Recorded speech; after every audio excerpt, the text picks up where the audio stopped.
Hello, good morning. Today we start the syllabus of your bookkeeping and accountancy, that is we call count.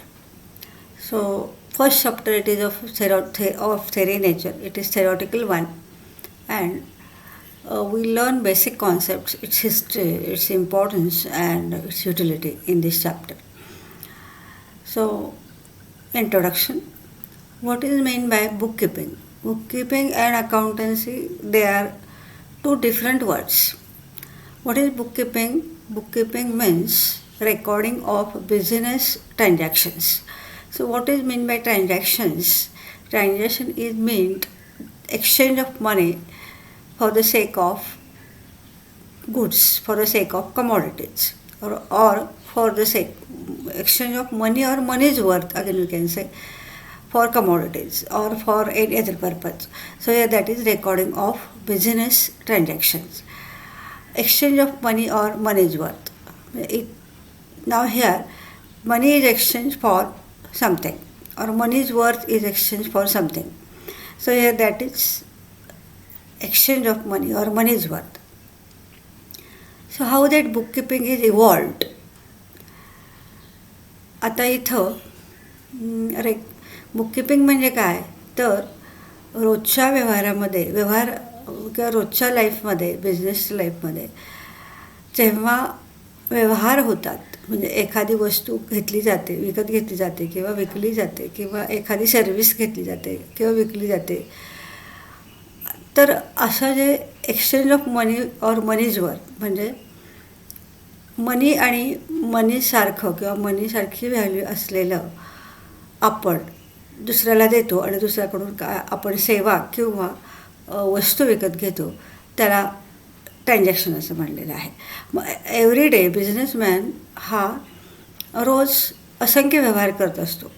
तर ते व्यवहार record करणं किंवा त्याची नोंद करणं असं आपण म्हणू शकतो बुक्स ऑफ अकाउंट्समध्ये, त्याला आपण बुककीपिंग असं म्हणतो. तर आता त्याचं इव्हॉल्युशन कसं झालं आहे म्हणजे ते कसं त्याची हिस्ट्री काय आहे, इतिहास काय आहे, तो कसं डेव्हलप होत गेलं. तर त्यातली पहिली स्टेज आहे Chandragupta Maurya regime minister Kautilya wrote a book named अर्थशास्त्र.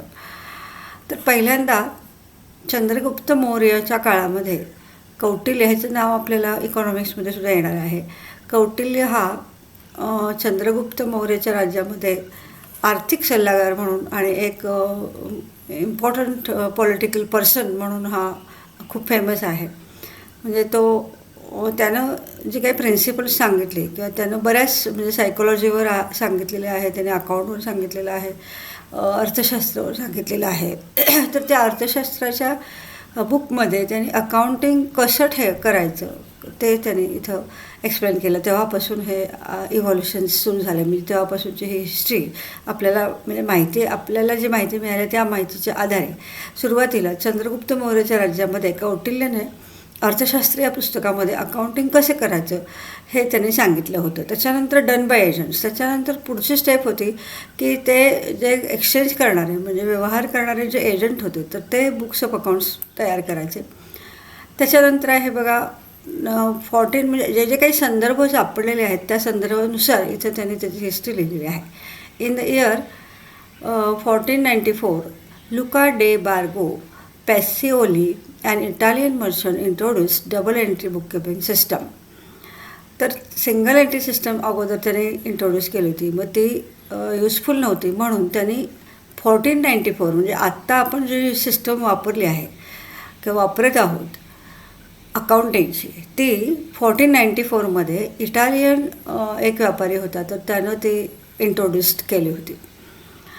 त्याच्यानंतर 18th सेंचुरीमध्ये आणि 19th सेंचुरी म्हणजे 18व्या दशकात आणि 19व्या दशकामध्ये इंडस्ट्रियल रिव्हॉल्युशन झालं. म्हणजे प्रोडक्शन जे होतं उत्पादन असं आपण म्हणू शकतो, वस्तू तयार करणं हे मशीनद्वारे जेव्हा सुरू झालं तेव्हा मोठमोठ्या कंपनीज अस्तित्वात आल्या. त्याला आपण जॉईंट स्टॉक कंपनी असं म्हणतो. आणि त्यावेळेस पुन्हा एकदा ते अकाउंटिंग मेथड्स त्या इव्हॉल्व झाल्या किंवा पुन्हा एकदा त्या डेव्हलप झाल्या.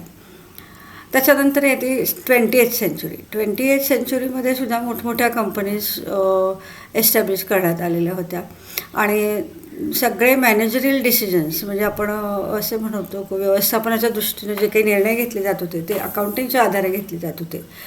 पुढचं बिझनेसचं प्लॅनिंग हे अकाउंटिंगच्या आधारे तिथं ते ठरवलं जात होतं. म्हणून तिथं मॅनेजमेंट अकाउंटिंग ही ब्रँच सुरू झाली.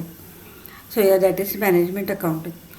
देन नाव-अ-डेज म्हणजे आता ही कुठली सेंचुरी सुरू झाली आहे, 21st century here it is started. So it is responsibility of companies or social responsibilities we can say to publish the books of accounts to people.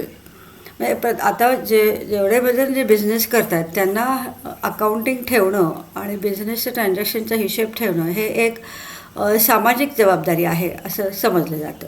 तर अशा पद्धतीनं त्याची हिस्ट्री आहे. म्हणजे चंद्रगुप्त मौर्यपासून ते आत्तापर्यंत त्याने कसं ते अकाउंटिंग डेव्हलप होत गेलं हे आपल्याला कळलेलं आहे. त्याच्यानंतरचा पॉईंट आहे बघा, डेफिनेशन ऑफ बुक किपिंग.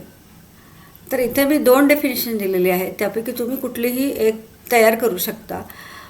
पहिली डेफिनेशन सोपी आहे, छोटी आहे, पण त्याच्यामध्ये जे मॉनिटरी टर्म्स आहेत ते त्याने इन्क्लूड केलेले नाही आहे. तरी पण बुकमध्ये दिलेलं आहे त्याच्यामुळे ते तुम्ही एक्झाममध्ये लिहू शकता. So book keeping is an art of recording business dealings in a set of books. याचा अर्थ काय होतो बघा. बुक किपिंग म्हणजे अशी एक कला आहे. कशाची कला आहे की जे recording business dealings in a set of books. म्हणजे बुक किपिंग करणं हे बिझनेस ट्रान्झॅक्शन रेकॉर्डिंग करण्याची in the set of books करण्याची एक कला आहे. म्हणजे जसं ड्रॉइंग किंवा जसं म्युझिक किंवा जसं डान्सिंग ही एक आर्ट आहे किंवा ही एक कला आहे, त्या पद्धतीनं रेकॉर्डिंग ऑफ बिझनेस डिलिंगचा अर्थ इथं होतो व्यवहार. म्हणजे बिझनेसमध्ये केले जाणारे व्यवहार बुक्स ऑफ अकाउंट्समध्ये रेकॉर्ड करणं ही एक कला आहे. किंवा बुक किपिंग म्हणजेच काय, बुक किपिंग म्हणजे recording of transactions in set of books असा त्याचा जनरल अर्थ आहे. मग हे तर त्यांनी ही एक प्रकारची कला आहे हे त्याच्यामध्ये ॲड केलेलं आहे. म्हणजे रोजच्या व्यवहारातले आपले जे काही पैशाचे देवघेव करणारे जे काही व्यवहार असतात तर त्या व्यवहारांचं नोंद ठेवणे बुक्स ऑफ अकाउंट्समध्ये. So that is called as bookkeeping. Book keeping is an art of recording business dealings in a set of books. दुसरी डेफिनेशन असं दिली तरी book keeping is an art of recording in the books of accounts the monetary aspects of commercial or financial transactions. म्हणजे बुककीपिंगमध्ये फक्त व्यवहार कुठले record केले जातात की ज्याच्यामध्ये मनी किंवा मनीसारखं काम करणारं दुसरं कुठलंही आस्पेक्ट जेव्हा एक्सचेंज केला जातो त्याला आपण काय म्हणतो, मॉनिटरी ट्रान्झॅक्शन म्हणतो. तर अशा प्रकारचे मॉनिटरी ट्रान्झॅक्शन म्हणजे पैशाचे देवघेव असणारे व्यवहार, तिथे कमर्शियल म्हणजे व्यापारी आणि फिनान्शियल म्हणजे आर्थिक व्यवहारांची फक्त नोंद होते. म्हणजे आता इथे बघा, तुम्ही तुमच्या मित्राला गिफ्ट दिलं तर हा जो ट्रान्झॅक्शन आहे ह्याच्यामध्ये गिफ्ट देणं हा काय आहे, नॉन फिनान्शियल ट्रान्झॅक्शन आहे. समजा तुम्ही तुमच्या मित्राला एखादं गिफ्ट दिलं आणि तुम्ही त्याच्याकडनं पैसे घेता का, नाही. म्हणजे तुम्ही तुमच्या मित्राला गिफ्ट देणं हा फिनान्शियल ट्रान्झॅक्शन नाही, तो नॉन फिनान्शियल ट्रान्झॅक्शन आहे. पण ते गिफ्ट तुम्ही घेण्यासाठी जेव्हा दुकानात जाता आणि त्या स्टेशनरी शॉपमधनं किंवा कुठल्याही शॉपमधनं जेव्हा ते तुम्ही गिफ्ट घेता तेव्हा तुम्ही त्या दुकानदाराला पैसे देता. दुकानदाराला पैसे देता आणि ते गिफ्टची वस्तू तुम्ही घेता. हा झाला फिनान्शियल ट्रान्झॅक्शन, हा झाला कमर्शियल ट्रान्झॅक्शन. का तर इथं पैशाची देवघेव होती. पैसे दिल्याशिवाय तो वस्तू तुम्हाला देतो का, नाही देत. So this is financial transaction. And Wien you here offer that product to your friend, so it is not financial transaction, it is non-financial transaction. In the books of accounts only financial transactions are recorded. So here this is bookkeeping.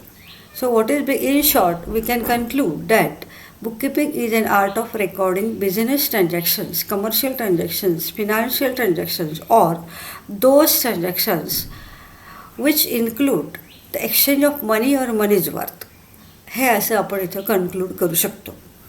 म्हणजे थोडक्यामध्ये काय की ज्या ठिकाणी ज्या व्यवहारामध्ये पैसे दिले जातात किंवा घेतले जातात आणि त्या बदल्यात वस्तू किंवा सेवा किंवा अदर काय असेल हे प्रोडक्ट तर ते दिलं जातं आणि घेतलं जातं, तर अशा व्यवहारांची नोंद फक्त बुक्स ऑफ अकाउंट्समध्ये आपण करतो. आणि ते बुक्स ऑफ अकाउंट्समध्ये नोंद करताना तुम्ही किती फ्लुएंटली किंवा किती सिस्टमॅटिकली करता ही एक स्किल आहे. आणि हे स्किल म्हणजेच काय आहे, बुककीपिंग आहे. Now importance. So what is the importance of bookkeeping. आता ह्या बुककीपिंगचं महत्त्व काय आहे. First is record. आता रेकॉर्डमध्ये आता तुम्ही बघता की मोठमोठ्या दुकानामध्ये हजारो व्यवहार होतात. आता ट्रान्झॅक्शन, आता इथून पुढे मी ट्रान्झॅक्शन हा शब्द वापरेल. ट्रान्झॅक्शन याचा अर्थ व्यवहार किंवा अशी ॲक्टिव्हिटी की ज्यामध्ये पैसे दिले जातात आणि घेतले जातात, फिनान्शियल ट्रान्झॅक्शन. मग आता इथे जेव्हा मी ट्रान्झॅक्शन शब्द वापरते तेव्हा तो फिनान्शियल ट्रान्झॅक्शन आहे असं आपण गृहीत धरायचं आहे. ट्रान्झॅक्शन 2 प्रकारचे असतात. ट्रान्झॅक्शन म्हणजे व्यवहार. ट्रान्झॅक्शन 2 प्रकारचे असतात, एक फिनान्शियल आणि एक नॉन फिनान्शियल. तर या बुक्स ऑफ अकाउंट्समध्ये आपण फक्त फिनान्शियल ट्रान्झॅक्शन्स रेकॉर्ड करणार आहोत. त्यामुळे जेव्हा जेव्हा मी अकाउंटच्या संदर्भामध्ये ट्रान्झॅक्शन हा शब्द वापरेन तेव्हा तुम्ही तो फिनान्शियल ट्रान्झॅक्शन आहे असं गृहीत धरायचं आहे. So first is record. In business number of transactions are happened every day. So for that owner of business, it is very difficult to remember all that large number of business transactions. So every day we record the transaction. Therefore, that owner can take the decision and can understand whether the business is in profit or loss. म्हणजे याचा अर्थ असा की every day आपल्या business लाईफमध्ये बिझनेसमॅनच्या business लाईफमध्ये हजारो transactions घडत असतात आणि त्या हजारो ट्रान्झॅक्शन्सचं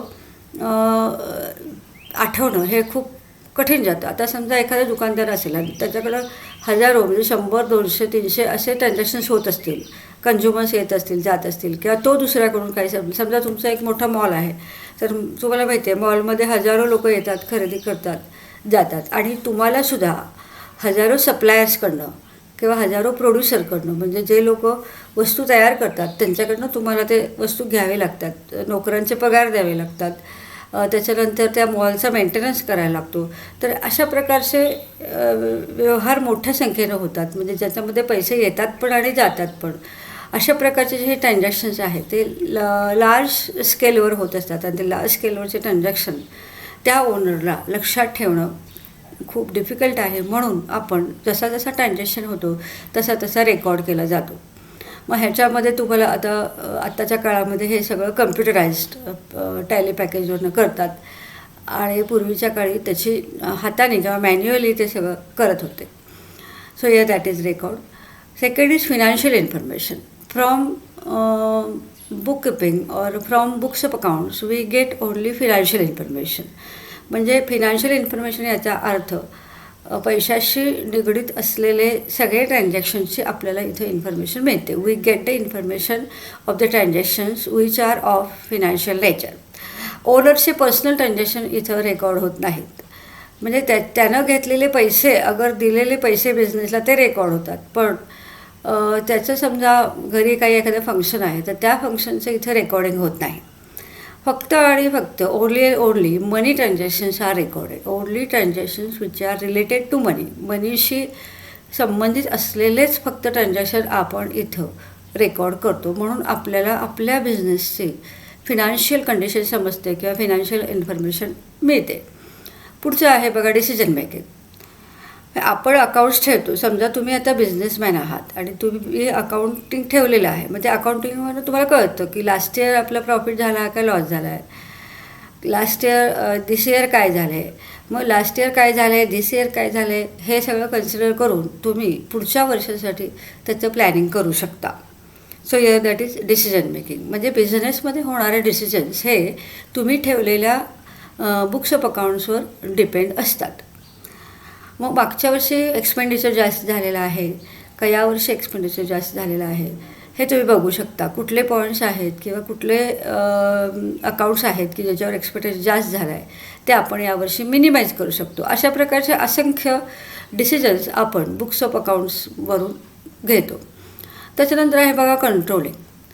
कंट्रोलिंग याचा अर्थ आपण आपला बिझनेस कंट्रोल करू शकतो. त्याच्यामध्ये जर तुमचे एक्सपेन्सेस जास्त असतील इन्कमपेक्षा, म्हणजे तुम्ही खर्च केलेले पैसे हे तुमच्या इन्कमपेक्षा जास्त असतील आणि ते तुम्हाला कळायला लागेल बुक्स ऑफ अकाउंट्समधून, तेव्हा आपण ते एक्सपेन्सेस कंट्रोल करू शकतो. किंवा आपल्याला दुसरे काही सोर्सेस अवेलेबल होतात का मनी कलेक्ट करण्याचं, म्हणजे पैसे मिळवण्याचे काही सोर्स अवेलेबल आपण करू शकतो का, किंवा आपला जो प्रॉफिट आहे तो प्रॉफिट आपण परत इन्व्हेस्ट करू शकतो का, कुठल्या प्रमाणामध्ये करू शकतो, किती प्रमाणामध्ये करू शकतो. So it explains the wastage of money and to avoid that wastage of money we can control our business which is based on the books of accounts. Then evidence. It is acting as a proof. म्हणजे whenever you record business transaction you are recording हे that business transaction on the basis of proof. म्हणजे काय evidence, याचा अर्थ काय होतो इथं, पुरावा असा होतो. आता तुम्ही जेव्हा कॉलेजमध्ये ॲडमिशन घेतली तेव्हा तुम्हाला रिसिट मिळाली, याचा अर्थ तुमच्याकडं तुमची रिसिट हे एक प्रूफ आहे. म्हणून तिथे इन्स्ट्रक्शन काय केली होती की what ever receipt you get you just keep it properly. म्हणजे तुम्हाला तुमची रिसिट ही जपून ठेवा असं सांगितलं होतं, किंवा तुम्ही डाउनलोड करून त्याची प्रिंट काढा असं सांगितण्यात आलं होतं. मग हा काय आहे, तुम्ही फी भरल्याचा रिसिट तुम्हाला मिळते म्हणजे हे प्रूफ आहे.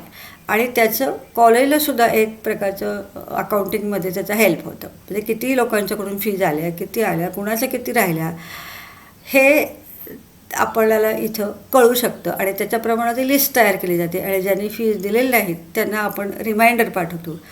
So here this is a very nearest example. So bookkeeping of our college here helps us to come to know here who is paying fees, who is not paying fees, who is remaining, and then we will remind. असे प्रत्येक business ऑर्गनायझेशनमध्ये किंवा non business ऑर्गनायझेशनमध्ये सुद्धा होतं. तुमच्याकडं पण receipt असल्यामुळं तुम्ही ती रिसीट पाठवू शकता आणि आम्ही ॲडमिशन घेतले असं सांगू शकता. So that is evidence. In case बघा बऱ्याच लोकांचे नंबर ॲड करायचे राहिले होते, बऱ्याच लोकांनी त्यांचे व्हॉट्सॲपचे नंबर दिले नव्हते, त्यामुळे त्यांचे ॲड केले गेले नव्हते. त्यावेळेस आम्ही त्यांना रिसीट मागितली होती आणि बऱ्याच लोकांनी रिसीट पाठवून दिल्यावर आम्ही त्यांचे नंबर ॲड केले होते. तर हे काय आहे, हे एव्हिडन्स आहे. एव्हिडन्स म्हणजे काय, प्रूफ. प्रूफ म्हणजे काय, पुरावा. तर अशा पद्धतीचा पुरावा हा बुक्स ऑफ अकाउंट्समधनं आपल्याला कळतो. सो आणि त्याच्याप्रमाणे आपण पुढं त्याची कार्यवाही करू शकतो. लास्ट पॉईंट आहे tax liability. Every business organization is paying tax. आता टॅक्स तुम्हाला माहिती आहे, इन्कम टॅक्स आहे, त्याच्यामध्ये परत आता GST लागू केलेलं आहे. तर हे GSTचं कॅल्क्युलेशन तुमच्या बुक्स ऑफ अकाउंट्समधून इथं केलं जातं. तर बुक्स ऑफ अकाउंट्स जेव्हा बिझनेसमॅन प्रिपेअर करतो तेव्हा त्याचं इन्कम किती आहे आणि त्याच्यावरून त्याला किती टॅक्स पे करावा लागेल, GST किती बसेल हे आपल्याला इथं, किंवा GST किती चार्ज केलं जाईल हे आपल्याला इथं कळेल. तर अशा पद्धतीने हे बुककीपिंगचं इम्पॉर्टन्स आहे. त्याच्यानंतर आहे बघा युटिलिटी. युटिलिटी म्हणजे युजफुलनेस, उपयोगिता. ह्याचा उपयोग कुणाकुणाला आणि कसं होतो हे आपण ह्याच्यामध्ये बघायचं आहे. तर पहिलं आहे ओनर. वेगवेगळ्या पार्टीज दिलेल्या आहेत आणि वेगवेगळ्या पार्टीसाठी ते रिझन्स दिले, त्याच्यासाठी या बुककीपिंगचा कसा उपयोग होतो ते आपण बघायचं आहे. तर पहिला आहे ओनर. ओनर म्हणजे काय, मालक. मालक जेव्हा बिझनेस करतो तेव्हा तो व्यवहाराचे नोंद करतो. म्हणजे here businessman who is owner, he is recording business transaction in books of accounts. Therefore, he can take decisions in future on the basis of books of accounts, and he can understand his financial position, and he can understand whether that expenses are more or not, and then he can take frame any policies for minimizing the expenditure. तर owner याचा अर्थ मालक. मालकाला जेव्हा तो books of accounts keep करतो तेव्हा त्याला प्रॉफिट झाला आहे का, लॉस झाला आहे, आपले लायबिलिटीज किती आहे, आपली प्रॉपर्टी किती आहे, आपली फायनान्शियल पोझिशन काय आहे, आपला कॅश बॅलन्स काय आहे, हे सगळं त्याला कळतं. त्याच्यानंतर आहे बघा मॅनेजमेंट. मोठमोठ्या कंपनीज असतात, तिथं ओनर वेगळे असतात आणि मॅनेजर्स वेगळे असतात.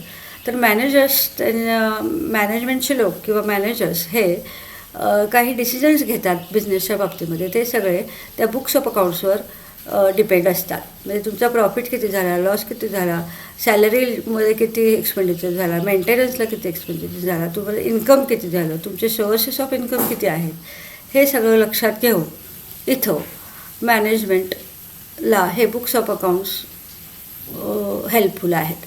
त्याच्यानंतर आहे इन्व्हेस्टर्स म्हणजे मनी इन्व्हेस्ट करणारे लोक, म्हणजे गुंतवणूकदार असं आपण म्हणू शकतो. म्हणजे आपण बिझनेस सुरू केला, समजा तुम्ही बिझनेस सुरू केला आणि तुमच्या मित्राने त्याच्यामध्ये पैसे गुंतवले, तुमच्या भावाला त्याचे पैसे गुंतवले, तर त्यांनासुद्धा या बुक्स ऑफ अकाउंट्स बघून त्याला तो डिसिजन घेता येतो. त्याच्यानंतर आहे कस्टमर. आता मोठमोठे प्रोडक्शन युनिट्स असतात किंवा फॅक्टरीज असतात, तर त्या फॅक्टरीज होलसेल बिझनेसला गुड्स सेल करतात. तर अशा वेळे हे इन्व्हेस्टर्स किंवा हे कस्टमर्स बुक्स ऑफ अकाउंट्सवरून समजू शकतात की ही कंपनी कशी आहे. म्हणजे ह्याला जर आपण गुड्स दिले आणि ह्याने जर क्रेडिटवर घेतले तर हा रिपेमेंट करेल की नाही.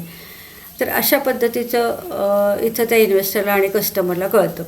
कस्टमरलासुद्धा ती बिझनेस ऑर्गनायझेशन कशी आहे हे त्याच्या बुक्स ऑफ अकाउंट्सवरून कळतं आणि मग तो त्या पद्धतीचं बिझनेस ट्रान्झॅक्शन करतो.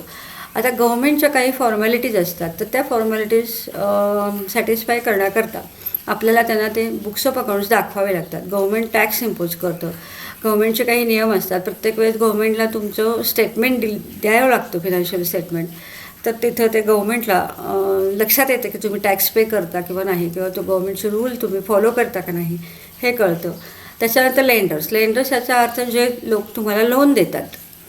बँक, फॉर एक्झाम्पल बँक, जर बिझनेसमध्ये तुम्हाला लोन पाहिजे असेल तर तुम्ही बँकेकडे जाता.